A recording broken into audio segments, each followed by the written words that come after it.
And with me now is former Director of National Intelligence and retired Air Force Lieutenant General James Clapper. General Clapper, welcome to the Thanks for having me. program. So I want to ask you about the book, but I want to also start with the news of the day because you're right in the middle of it, as we just mentioned. President Trump said this morning, and this is regarding allegations that the FBI used an informant during the 2016 campaign. He said, "I hope it's not so, but if it is, there's never been anything like it in the history of our country." He went on to say, if you look at Clapper, he sort of admitted that they had spies in the campaign inadvertently. I hope it's not true, but it looks like it is.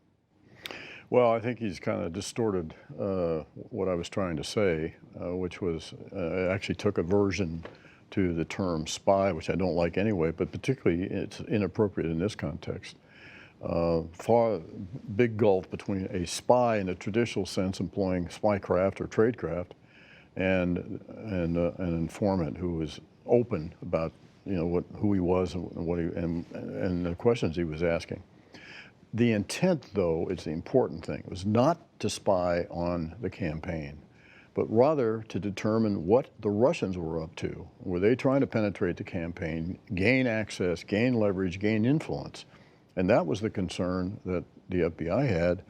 And I think they were just doing their job and trying to protect our political system. The president, as you know, has been just constantly critical of the intelligence community since he's been in office. Today, among other things, he's saying elements of the Justice Department are part of the, quote, criminal deep state caught in a major spy scandal. Now, we know Secretary of State Pompeo somewhat contradicted the president today, said he doesn't think there's a deep state. But what is the effect of these cumulative comments by the president? Well, right now, he is kind of off the intelligence community, I think. It's the focus for him has, of course, been the Department of Justice and the FBI. Right. And I absolutely am concerned about the morale, the impacts on those two organizations. And I'm also concerned from the standpoint of standards and norms of our country that have been followed for decades, whereby the independence of those two, of the Department of Justice and the FBI, are respected and, in fact, enforced by presidents. And this one is very different. And so when he starts directing investigations and making these kind of allegations, it's for me, it's not good for the country. And I've said this some time ago that there's an assault on our institutions, both internally. From both internal and external sources. The external source is Russia. The internal source is our president, is attacking these institutions that have served this country long and well.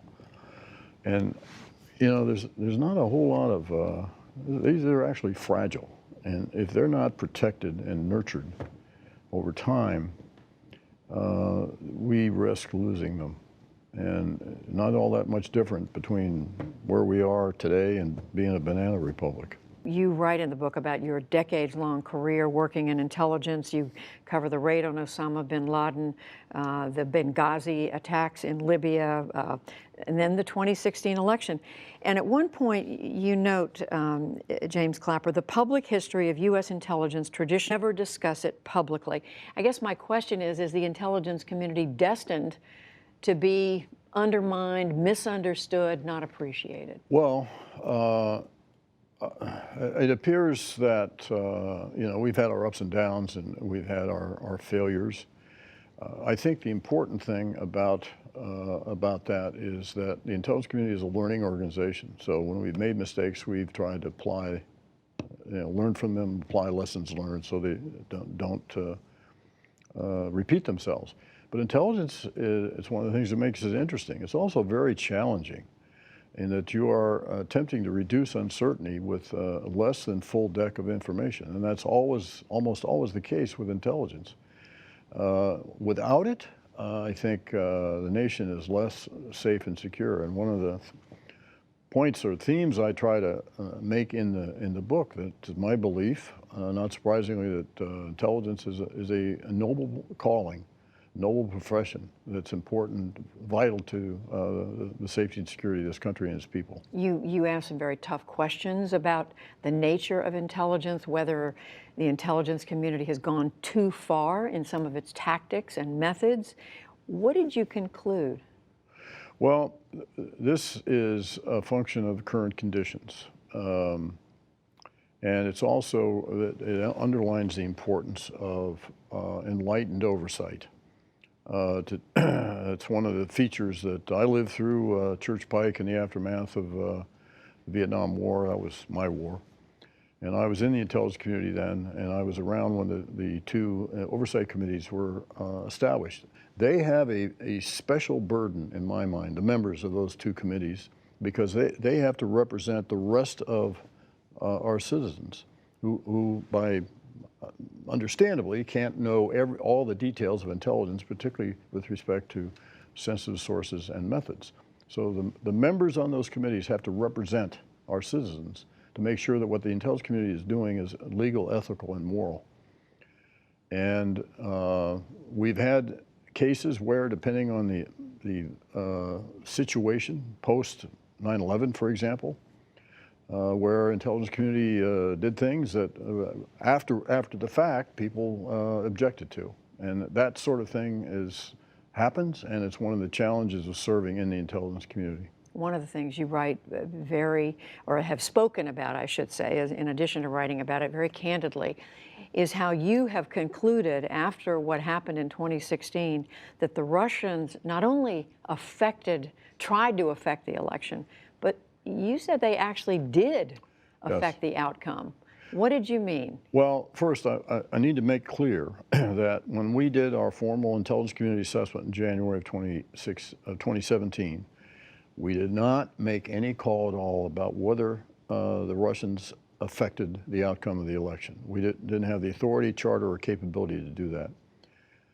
Since I left the government, though, as a private citizen, it's what I would call my informed opinion that given the massive effort the Russians made and the number of citizens that they touched and the variety and the multidimensional aspects of what they did to influence opinion and affect the election, and given the fact that it turned on less than 80,000 votes in 3 states, to me, it just exceeds logic and credulity that they didn't affect the election, and it's my belief they actually turned it.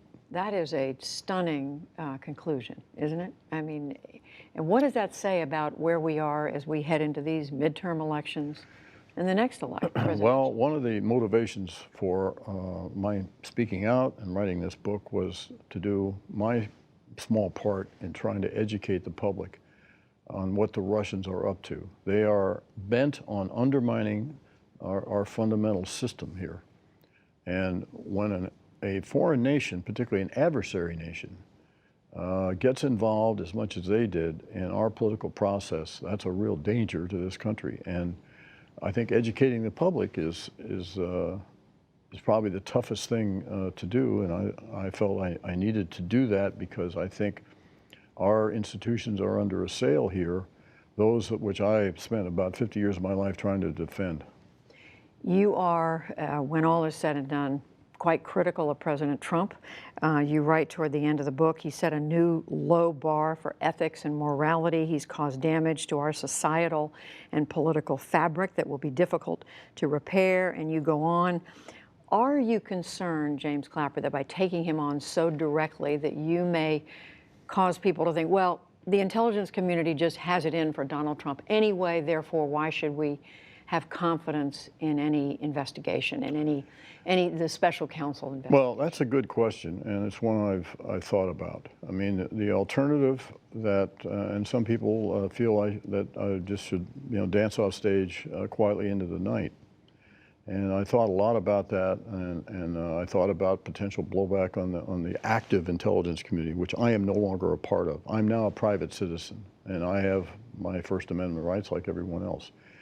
But I decided that because I am so concerned about the health and strength of our institutions and our values that I spent a lot of time defending, that I had to speak out. And you're comfortable with what you've written? Yes. James Clapper, the book is Facts and Fears, Hard Truths from a Life in Intelligence. Thank you very much. Thanks for having me.